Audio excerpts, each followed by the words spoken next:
ये मे मतम इदम नित्यम अनुतिष्ठन्ति मानवा श्रद्धावन्त अनुसूयन्त मुच्यन्ते ते अपि कर्मभिः। जो कोई मनुष्य दोष दृष्टि से रहित और श्रद्धायुक्त होकर मेरे इस मत का सदा अनुसरण करते हैं, वे भी संपूर्ण कर्मों से छूट जाते हैं। ये तु एतद् अभिसूयन्त न अनुतिष्ठन्ति मे मतम् स्वर्ज्ञान विमूढ़तान् विधि नष्टान् चेत्। परंतु जो मनुष्य मुझ में दोषारोपण करते हुए मेरे इस मत के अनुसार नहीं चलते हैं, उन मूर्खों को तू संपूर्ण ज्ञानों में मोहित और नष्ट हुए ही समझ। सदृश्यम चेष्टते स्वस्यः प्रकृते ज्ञानवानपि प्रकृतिम यान्ति भूतानि निग्रह किम करिष्यति।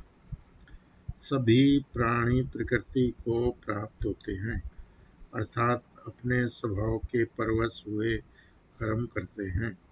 ज्ञानवान भी अपनी प्रकृति के अनुसार चेष्टा करता है, फिर इसमें किसी का हट क्या करेगा। इंद्रियस्य अर्थे राग द्वेषौ व्यवस्थितौ तयो न वशम आगच्छतौ हि यस्य परिपन्थनम्। इंद्रिय के अर्थ में अर्थात प्रत्येक इंद्रिय के विषय में राग और द्वेष छिपे हुए स्थित है। मनुष्य को उन दोनों के वश में नहीं होना चाहिए, क्योंकि वे दोनों ही इसके कल्याण में विघ्न करने वाले महान शत्रु हैं। श्रेयांसो धर्म विगुणः परधर्मात् अनुतिष्ठान् स्वधर्मे निधनम श्रेय परधर्म भयावह। अच्छी प्रकार आचरण में लाए वे दूसरे के धर्म से गुण रहित भी अपना धर्म अति उत्तम है। अपने धर्म में तो मरना भी कल्याणकारक है, और दूसरे का धर्म भय को देने वाला है। अर्जुनवाच अत्केन प्रयुक्तायं पापं चरति पुरुषः अनिच्छन्नपि वाष्णे बलाद् इव नियोजितः। अर्जुन बोले, हे कृष्ण, तो फिर यह मनुष्य स्वयं न चाहता हुआ भी बलात् लगाए हुए की भांति किससे प्रेरित होकर पाप का आचरण करता है। श्री भगवान वाच काम ऐसा क्रोध ऐसा रजोगुण समुद्भव महास्न महापापम विधि ही एनम ही वैरिणम। श्री भगवान बोले, रजोगुण से उत्पन्न हुआ यह काम ही क्रोध है। यह बहुत खाने वाला अर्थात भोगों से कभी न गाने वाला और बड़ा पापी है। इसको ही तो इस विषय में वैरी जान। धूमेन आविरिते वह्नि यथा दर्श मलेन च यथा उल्वेन आवर्त गर्भ तथा तेन इदम आवर्तम। जिस प्रकार धुएं से अग्नि मैल से दर्पण ढका रह जाता है तथा जिस प्रकार जेर से गर्भ ढका रहता है, वैसे ही उस काम के द्वारा यह ज्ञान ढका रहता है। आवर्तम ज्ञानम एतेन ज्ञानिने नित्य वैरिणा काम रूपेण कौन्ते दुष्पूरेण अनलेन च।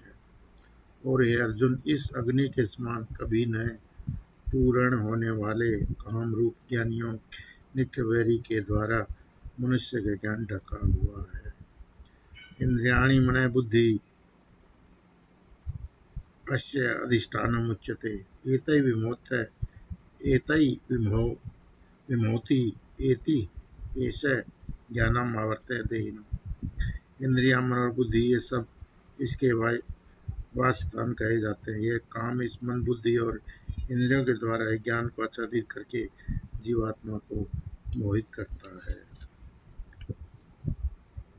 तस्मात् त्वम् इंद्रियाणाम् आदौ नियम्य भर्तृसभः पापमानं प्रजह्येनं ज्ञानं ज्ञानात्। इसलिए अर्जुन, तू पहले इंद्रियों को बस में करके इस ज्ञान और विज्ञान नाश करने वाले महान पापी काम को अवश्य ही बलपूर्वक मार डाल। इंद्रियाणि प्राणी आहु इंद्रिय वै ब्रह्मणे मन से तू प्राबुद्धि यो बुद्धे पर तू से।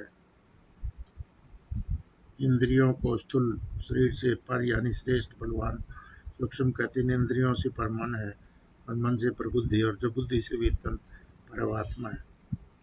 एवं बुद्धे परम बुद्धवा संस्तभ्य आत्मना आत्मनम आत्मना जहि शत्रु महाबाहो काम रूपम दुरासद। इस प्रकार बुद्धि से पर अर्थात सूक्ष्म बलवान और अत्यंत श्रेष्ठ आत्मा को जानकर और बुद्धि के द्वारा मन को वश में करके ही महाबाहो तो इस काम रूप दुर्जय शत्रु को मार डाल।